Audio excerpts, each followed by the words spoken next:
Okay. Hello, everyone. Hey, listen, I'm still getting used to the controls here. So, you know, um, student in practice. Let me get to there we go. Hello. How are you doing? Good Friday evening.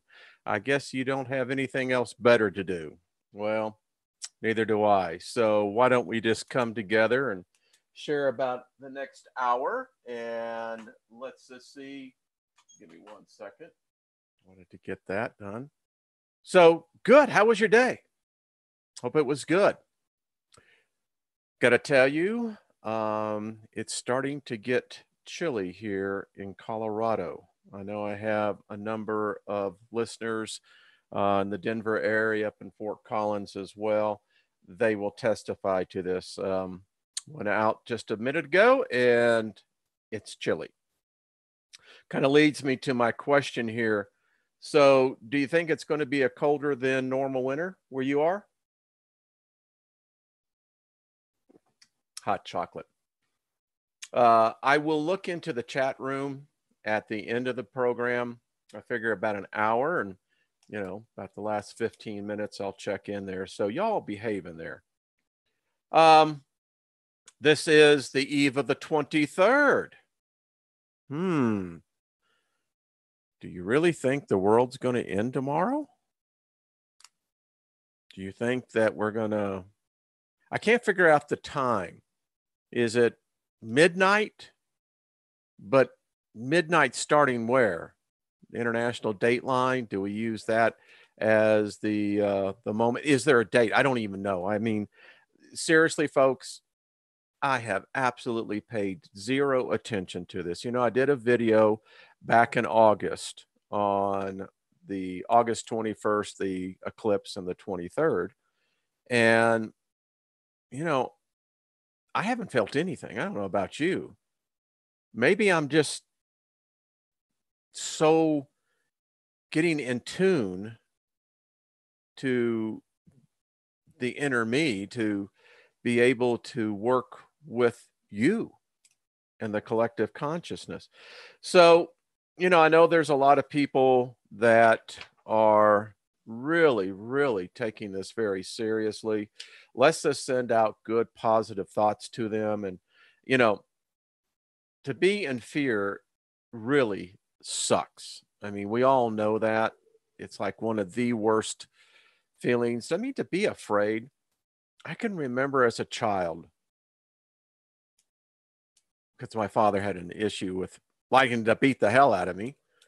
But I can remember the biggest dread was waiting till he came home. And that's what that fear is. It's just it's such negative talk. So, we're going to get into some pretty interesting things tonight, because I thought about this more and more, that with so many, and it happens every generation, that they get into the apocalypse minded, that the end of the world is going to come, something dramatic is going to happen. Now, we can't deny that our Earth is definitely going through some climate change. There's no doubt about that. Now, natural, man-made, I don't know. I don't think any of us do know. We just see the results of it. And with each generation, oddly enough, there has always been a counter voice to that. Now, in the past, it's always been diminished as having no impact, dismissing it. And that is people, whether it's the spiritualist, whether it is the positive thinkers, there's always been that voice. What they didn't have, and we do, is that we have the internet. We have a medium right here where you and I are conversing together. I dare say that if they had had that technology back then, most likely, who knows how far we would have been ahead, because it's the fact that it's the frequencies, the vibration that we share, and we can share an image, an idea, and then we can build upon that. So we're going to really do some myth busting here. One of my favorite shows. I wish they brought the guys back. I did meet Adam Savage in San Diego at the United Club. Excuse me. He was a really nice guy. Really is. Just down to earth. So we're going to really get into, I think, to this whole issue of what so many are wrapped around the axle about on the 23rd. Somehow or another, it's the end of the world, or there's going to be a rapture. And I think on the 24th, there's going to be hopefully a lot of relieved people, maybe some disappointed, but that's okay. They're still among us, and they'll be needing some support, and we will be here to help them if that would be the case. I want you to think about this, the following statement I'm going to make. Christianity invented the Church of Satan. I'm going to say that again. Christianity invented the Church of Satan, the worship of the devil. Do you know that there's no record of organized devil worshipers prior to the invention of the Catholic Church? That's just one of many things that we're going to look at tonight and really get into how all of these, how our core belief systems of our society, to us individually, how they've been formed. And what we're going to discover is that regardless of where you stand on the issue, they are a part of our collective consciousness, whether they be built on a false premise or built on another premise, deception. And the problem is that when you start dealing with something that's thousands of years old, we're coming up to celebrate, I think it's the 230th anniversary of the United States Constitution. And most people today could not read you or quote you the Constitution. And unfortunately, many of them quote it wrong. So if that happens in less than 300 years, can you imagine a system that's been in place for 2,000 years? And that those who put it in the place probably have a lot vested in it staying in place. We're going to learn tonight that you're going to see how far to the extreme that they have taken. So we're going to be going into, give me one second here, a document. Give me one second here. And this is actually a book called The Jesus Mysteries. Was the origin of Jesus a pagan god? Yeah. So, what I have done is highlighted because I think it's important that when you begin to see what now, that the historians today are as much in the same venue as an investigative reporter doing a forensic analysis. Because the great thing about things like the internet, it brings forth that which was not known 50 years ago. None of us would have had the ability to have access to the information we have today. And that information has completely altered, for many of us, our entire reality. So I have highlighted some points. This is it's a book. If any of you want it, just simply email me and I'll be more than happy to do a Google share with you and you can read it for yourself. It's in a PDF format. So these two authors here were very devout Christians, and as they began to observe, which all of us do, the cracks began to show up. So they went at this as though they were doing a forensic analysis, an audit. And we have more and more records now. That's the most amazing thing. Records are coming out that no one even thought or knew existed. So let's continue here. Now, as long as the Renaissance, the mystics and scholars have always seen Christianity in an ancient religious format, right?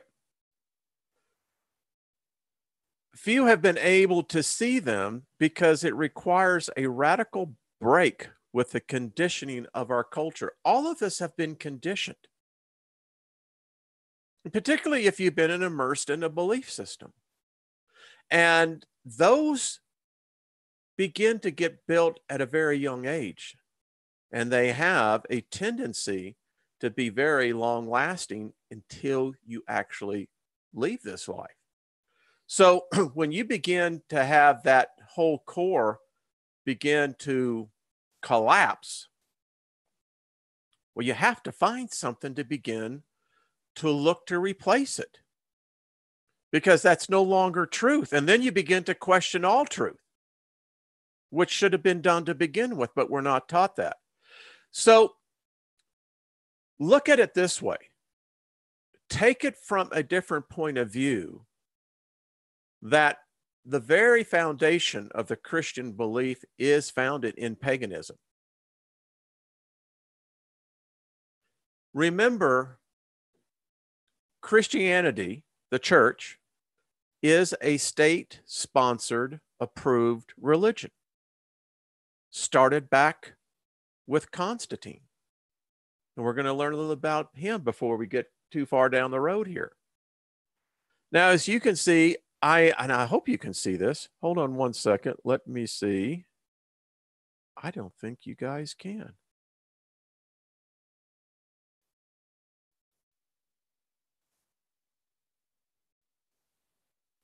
Well, I can't see me. Can anyone else see me? I don't think so.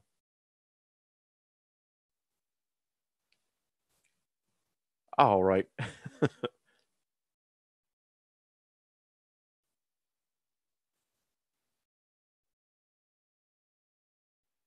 Okay, now I can actually see what's going on here. Hey, this is kind of cool. All right, so let's just continue.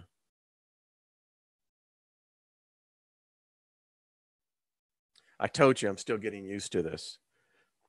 Now, I just want to make sure that I don't hear myself constantly in my head. So, all right, guys, I told you. Next time it'll be a lot more smoother. So you're actually getting to see this. So what I've done is that I've highlighted this for you in some of the key discussion points. Now, if you take the belief system, as most of us have, there has always been a mystical side to any faith-based system, religion. And so they call this the esoteric inner mysteries. Now, this is what all secret societies, secret knowledge work for.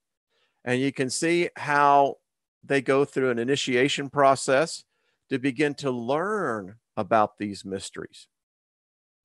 So when we begin to realize that the philosophers from the ancient world, the spiritual masters, they had knowledge of this inner mysteries. And they were known as the mystics and the miracle workers. As you can see, more compatible to the Hindu gurus. So this begins to put it in a perspective.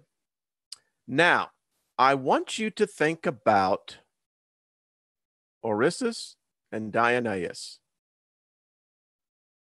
These were, as you can see in the countries, Asia Minor, Syria, Italy, Persia.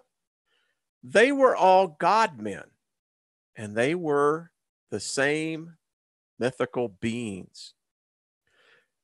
Now, the authors here bring us into the story of Osiris and Dionysus. Folks, let's read this together.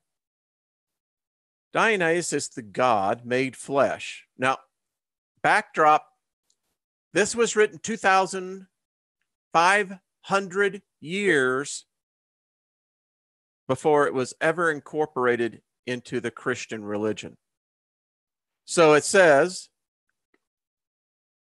Osiris and Dionysus is God made flesh, the Savior and Son of God. His father is God and his mother is a mortal virgin. He is born in a cave or a humble cowshed on the 25th of December for 3 shepherds. He offers his followers the chance to be born again through the rites of baptism. He miraculously turns water into wine at a marriage ceremony. He rides triumphantly into town on a donkey while people wave palm leaves to honor him. He dies at Easter time as a sacrifice for sins of the world. After his death, he descends to hell. Then on the 3rd day, he rises from the dead and ascends to heaven in glory. His followers await his return as the judge during the last days. His death and resurrection are celebrated by ritual meal of bread and wine, which symbolizes his body and blood. I mean, that is the Christ story, is it not? Now, the church has a hard time dealing with this. They tried, and I'm going to show you how well they tried to stamp this out. Because once you now are aware that this Christ story is even recounted with the Aborigines, which, as I have read, is nearly 4,000 years before this story. So we have a real problem. So I grew up this way. What I thought I was reading was, in fact, a biography of a real person. That's what I was taught. I never questioned it. I accepted it on face value. Wish I hadn't, but again, much of this knowledge was never known about. It is literally within the last, I'd say, 100 years that so much new knowledge has come forth that it is redefining, having to rewrite everything. Now, the early church fathers, such as Justin the Martyr, Tertullian, the rest of them, are understandably disturbed and resorted to the desperate claim that these similarities were the result of diabolical mimecy, using one of the most absurd arguments ever advanced. They accused the devil of plagiarism, of anticipation, of deviously copying the true story of Jesus before it had actually happened in an attempt to mislead the gullible. These church fathers struck us as no less devious than the devil they had hoped to incriminate. So you have a problem here, a foundational problem. And that is the story of the Savior did not originate with the Hebrews. It predated the Hebrews, the Egyptians. We have the hieroglyphs that show the story. So what no one can handle, and I'm sure there's probably a few here, I haven't gone to the chat room yet, but is the fact that Gnosticism, and literally what happened here, and you're going to see this, is that you had two camps. You had the one camp that are called the literalist, that take it word for word, that it is literally what it says. And then you had the Gnostics. Now, the Gnostics were apparently around even before this story began to be recounted. And the Gnostics never saw it as literal, metaphoric. It was an alchemy. And that's what's missing here. So if you begin to realize that the story was borrowed because of what the rituals that were performed before the Roman Church even was invented. And I'll tell you what really begot the problem is that you're seeing right here. In 1945, when an Arab peasant stumbled upon a whole library of Gnostic Gospels hidden in a cave near Nag Hammadi in Egypt. Yeah, I hate when that happens, because you know what? That begins to just make the whole thing start crumbling. And you can see how they were persecuted out of existence by the literalist Roman Church. And you have to understand, they had a lot invested in this. You know, you hear the stories of Constantine, folks. He was a Flavian. And we're going to learn something about him that they didn't want out. So now we have 2,000 years. Now, I have done video after video after video trying to show you the schisms. You know, the minute you have a schism, you have a division. And today, the schisms, they're so fractured to the point that, wow, I've said this before, what is practiced today was never practiced 2,000 years ago. And now you got more and more people like me who are coming forward and say, now, wait a minute, I studied this thing, went through it, and, you know, the whole story, yada, yada, yada, yada. And what we can say is we've been screwed. All right. The literalists, the Gnostics, were dangerous heretics. In volumes of anti-Gnostic works, an unintentional testimony to the power and influence of Gnosticism within the early Christianity, they painted them as Christians who had gone native. I'm sorry. You know, you get this mental image in your head and you're going, okay, yeah, all right. So they've gone off the reservation, folks. They claimed they had become contaminated by the paganism that surrounded them and had abandoned the purity of the pure faith. The Gnostics, on the other hand, saw themselves as authentic Christians, tradition, and the Orthodox bishops as an imitation church. They claimed to know the secret inner mysteries of Christianity, which the literalist did not possess. Methinketh thy protested too much, the Catholic Church. So, like the philosophers of pagan mysteries, they believed in reincarnation. This is what the Gnostic Christians believed.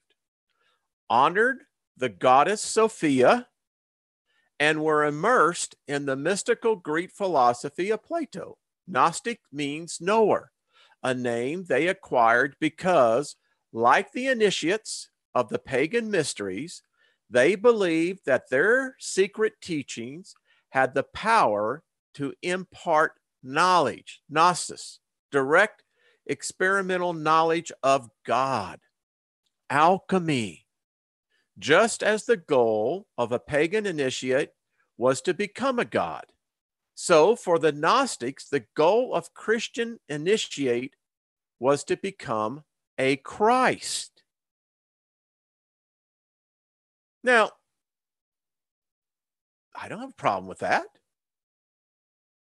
You have to then get into the fact of what a Christ is, because that has been corrupted as well.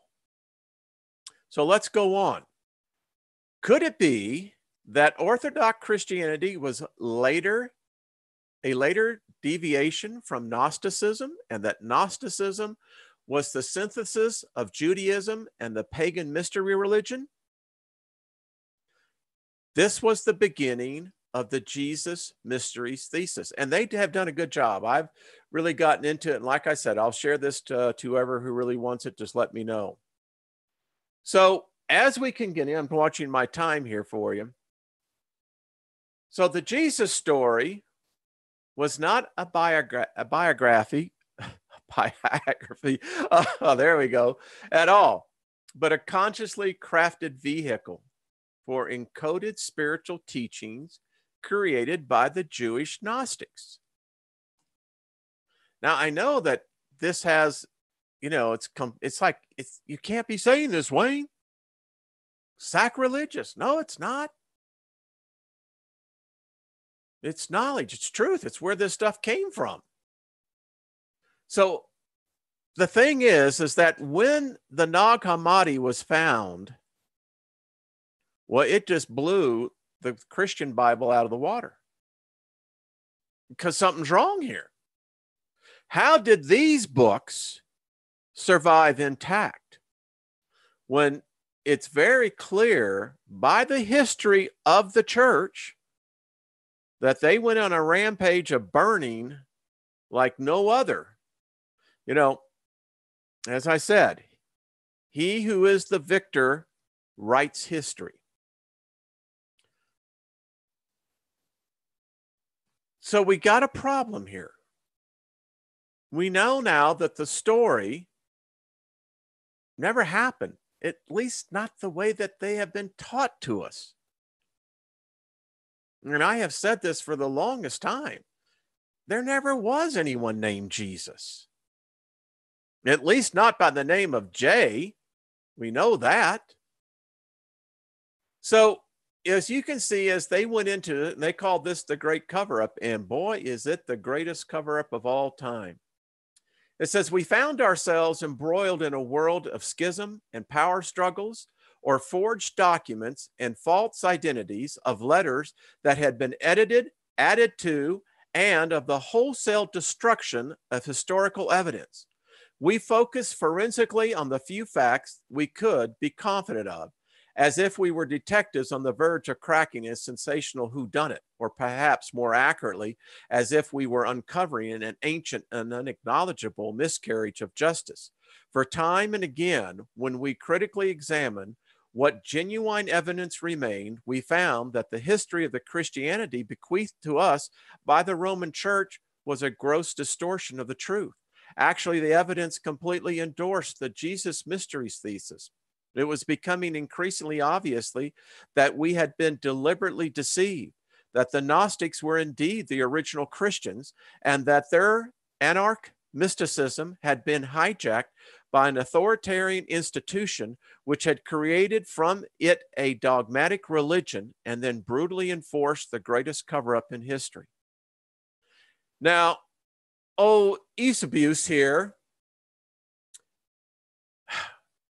this is the a-hole who started it all.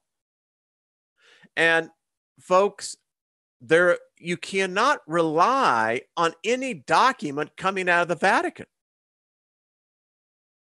They've hid it, walled it up, sealed it up, that even if they did hold the original documents, they've had plenty of time to doing what this cat did. And many other. Jerome, he's the one that altered the book of Isaiah. We caught him as well altering the works of Josephus. So Eusebius here was employed by the Roman Emperor Constantine, who made Christianity the state religion of the empire and gave literist Christianity the power it needed to begin the final eradication of paganism and Gnosticism. Constantine wanted one God. That's exactly what Titus wanted. One religion to consolidate his claim of one emperor, one empire. He oversaw the creation of the Nicene Creed, the article of faith repeated in churches to this day. The Christians who refused to assent to this creed were banished from the empire or otherwise silenced. And you can certainly fill in what the otherwise silence means. This Christian emperor then returned home from Nicaea and had his wife suffocated and his son murdered. That's why he was in Judea with his mother. He deliberately remained unbaptized until his deathbed so that he could continue his atrocities and still receive forgiveness of sins and a guaranteed place in heaven by being baptized at the last moment. Although he had had his spin doctor, Eusebius, compose a suitably ubiquitous biography of him, he was actually a monster, just like many Roman emperors before him. And may I add, many Catholic popes. I did a document on this, folks. Breaking the God spell. This is the pyre of human corpses that have paid for this deception. So is it really all that surprising that a history of the origins of Christianity created by an employee in the service of a Roman tyrant should turn out to be a pack of lies? Look what was written very early. It is the winners who write history their way. No wonder then that the traditional accounts of the origins of Christianity first defined the terms, naming themselves orthodox, and their opponents heretics. Then they proceeded to demonstrate, at least to their own satisfaction, that their triumph was historically inevitable, or in religious terms, guided by the Holy Spirit. But the discoveries of the Gnostic Gospels at the Nag Hammadi reopened fundamental questions. It opened up Pandora's box. Because, and I want to go over here, hold on one second. To go on to discover that as they began, for instance, they had to get rid of the tumult. That was one of the first things that the church organized to do. They had to get rid of literally anything that existed that they could be linked back to the Osiris Dionysus myth. Well, not myth. I don't know the story. You know, I remember when I read about this, it's been about 2 years ago. And it's what they found down in Australia with the Aborigines when the pharaohs, the two sons, came down and visited. They carried this story. So my question is, how do we deal with that? So I told you this was going to get interesting. Now, I wanted to bring up one other point. So as you can see, the Jesus story, where it originated from, we now know how paganism got such a bad rap. Because listen, the book, The Two Babylons, really should read that. It's very enlightening. So Gnosticism would appear, by what is now being discovered, was the foundation of what the true Christians originally believed in. But that has been altered a whole lot. So I was talking about how the Catholic Church invented the Church of Satan. You see, prior to Christianity, Satan didn't have that big of a role. Show me any Judaic document that showed the Hebrews worshiping Satan. Now, if you're going to come and say, well, it was Moloch, there's no evidence of that. You're assuming that by your tradition. That's the problem. We don't know that. How do you know that Moloch isn't a deity within himself and is still not here today, but disguising itself in another form? You see, I could get into even a more controversial subject that, but we're not going to do that. So they had to have an antithesis. The church had to. And so, like they did, borrowing the Judaic beliefs, gods, they had to also bring in something to counter that. And thus, the Catholic Church went to great degrees to invent the image, to create the image, so intently that it was more feared than the retribution of God. And thus you have yourself a very conditioned group of indentured servants. Because remember as well, the church is one of the richest real estate owners of the world. The Vatican has its own bank, folks. It's got a whole lot of other things. So now that we can see that paganism has been given this bad rap, it's so embedded in our consciousness that as you begin to emerge out of this, you're still like, oh, I don't know if I should do that. I don't know if I should read this. Oh, man. I do what? It sounds like spell casting. What? Reincarnation. The original Christians? What does that tell you? Kind of goes with what I was saying today. You know, now it brings up a whole set of new questions.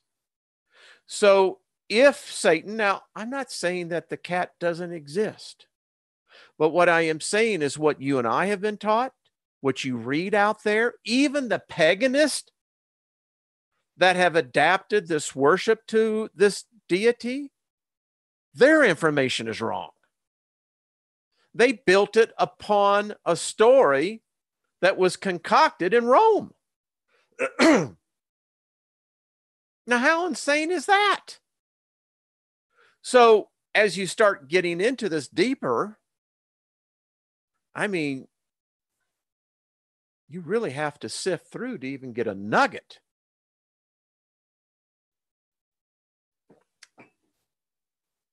So, That's why I wouldn't be too concerned about tomorrow, folks.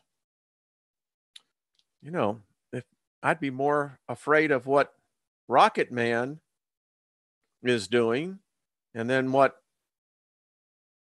our dude might come back and respond with. I mean, that would keep me up more, but listen, we're going to alter this thing, folks. A lot of you are coming out of the God spell. I see it. I get the emails. It tells me. So this tells me a lot.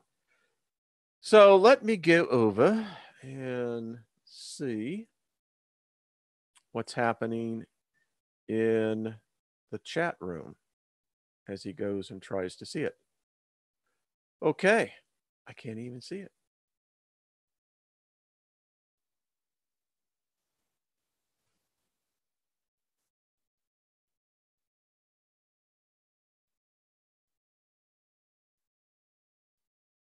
I'm actually watching myself.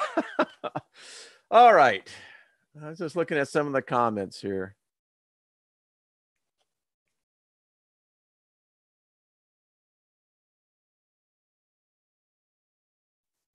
I think I better mute myself or I'm going to hear myself twice. I can see the delay.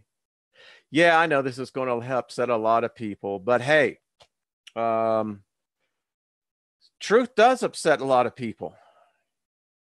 When you have truth coming out that goes counter to the flow of things, people aren't going to like it.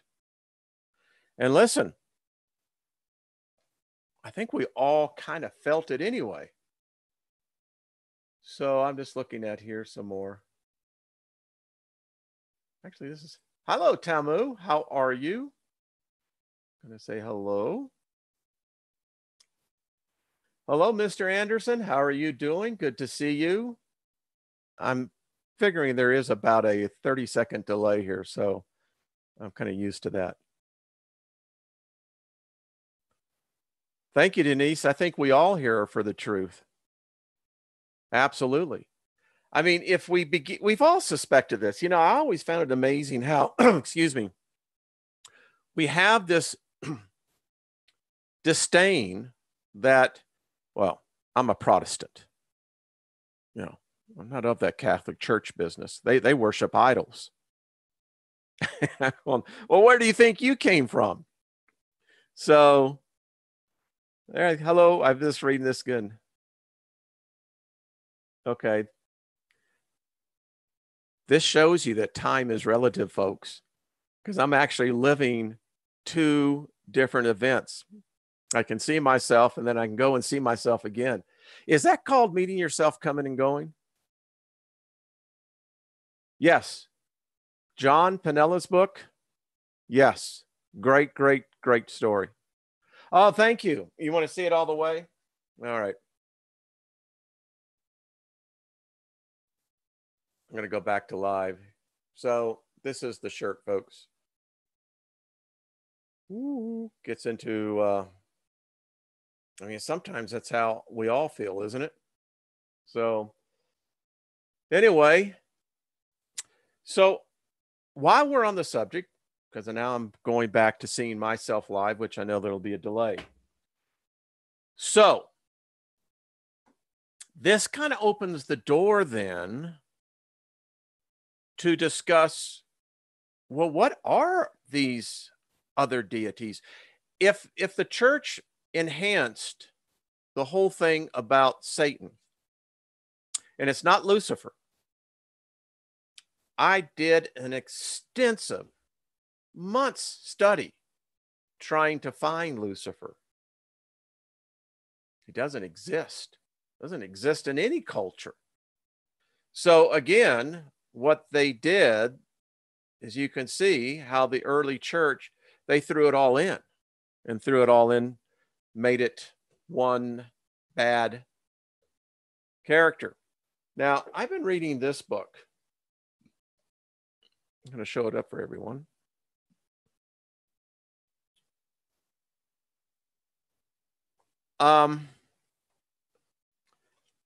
As in the movie Metropolis, hell was God's wife. And when God, or when she died giving birth to the son, he basically turned his back on her because he was God, he's Father God. So hell is Mother God. And when you begin to see how they went so meticulously in covering up documents, burning documents, ancient documents that I don't think we're ever going to get them back. This story here shows a different point of view. And the reason why I got it was that because when I got my copy of the Nag Hammadi, I mean, I'm still reading it. There's some things in here on the origins of the world. It ain't Genesis, that's for sure. And it reads a lot differently. Reincarnation. I mean, do you believe that that's the case? Do you think that that exists? So, what I found, and I'm trying to get the book right now. I just ordered this and started reading it. The Cathars. How many of you know about the Cathars? Do you know what happened to them? What the church from Rome sent out the orders to King Louis? Because King Louis, the last thing he wanted was a revolt amongst the people. And, every monarchy back then paid, how shall we say, a protection fee to the church, the Holy Church of Rome. And you didn't want to send your payment in late because what the church did was offer you basically protection. They could buy armies. A lot of people don't realize this. This is why these monarchs didn't want to piss the church off, because inevitably every king, every monarchy ended up having someone trying to attack them, or they were going to try to get more territory so they could get more new taxes in. So in 1321, what was supposed to be basically kind of an eviction process, what the church had commanded King Louis to do was to get rid of the Cathars. Now, the Cathars held a secret knowledge, what we were just discussing. And I'm sure as you get more into the book, you will see, to those who want it, that the Cathars play a big role, because it was actually the Cathars that the Roman Catholic Church branded as the Church of Satan. And these were loving people. They had a knowledge. Now, they weren't going to share with the Holy Church of Rome. And so what they believed was that, and here's an interesting thing, you and I are angels. We have been trapped here for a very long time. And what the enemy, the unseen enemy, is doing is trying to, where when the clock runs out, apparently there is a clock, and I think we all know that. We've gone from the age of Aries into the age of Aquarius. Cycles end. The Mayan calendar was very well detailed on that. So you and I are angels. We carry within us the spark of divinity. Now that gives us a soul. And what the enemy is trying to do is that when his number comes up, those who have sold their souls to him for their brief moment here on this earth of living in luxury, having everything, politics, riding to where they are, in fact, overlords, he will then barter their sparks of divinity, their souls, to try to get the hell out of Dodge, literally.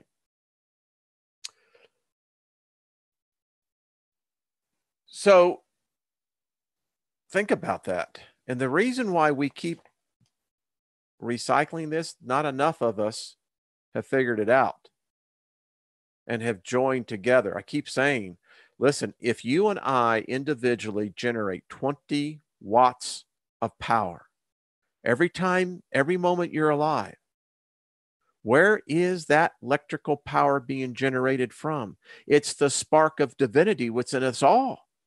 That's why these religions want to hold us. You know, I pet goat too.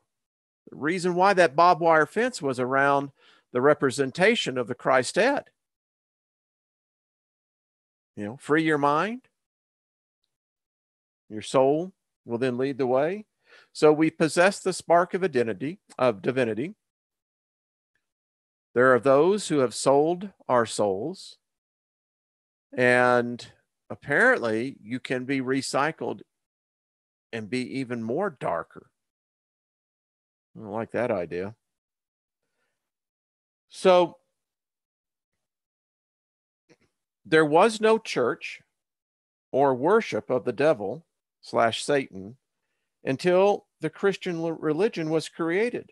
The church invented Satan worship because they had to have the antithesis of what they were teaching. Odd, isn't it? Well, I hope this has been at least informative.